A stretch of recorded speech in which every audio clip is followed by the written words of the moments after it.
Oggi mi presenterò a sorpresa come autoinvitato al matrimonio di una follower. Quando si va a un matrimonio bisogna lavare la macchina. E il regalo? Il regalo sono io, no? Influencer, mono importante, special guest. Regalo mio più grande. E se non gli piaccio, si fa come con tutti i regali. Si fa finta di essere contenti.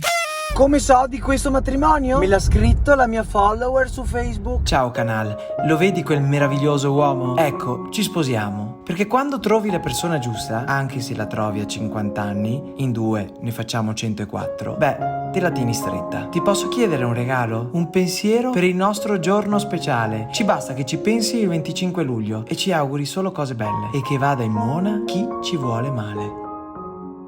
Raimona, sono in ritardo. Sono qui fuori dal comune di Treviso che aspetto gli sposi.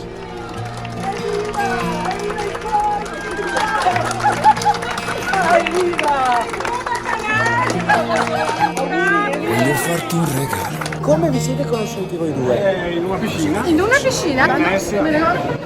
Eravate così presi? Vi siete dimenticati dove eravate? Con chi eravate? Perché siete bello? Chi ero? Ci ha presentato una sua ex.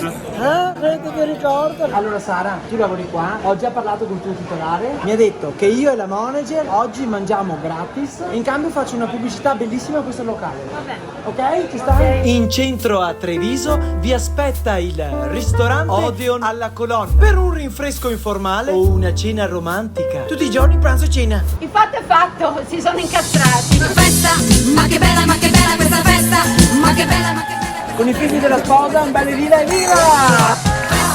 Ma che bella questa festa, ma che bella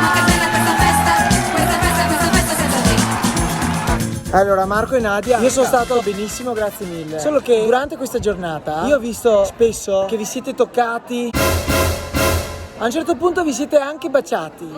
Siete sicuri di essere congiunti voi due? It's a beautiful night.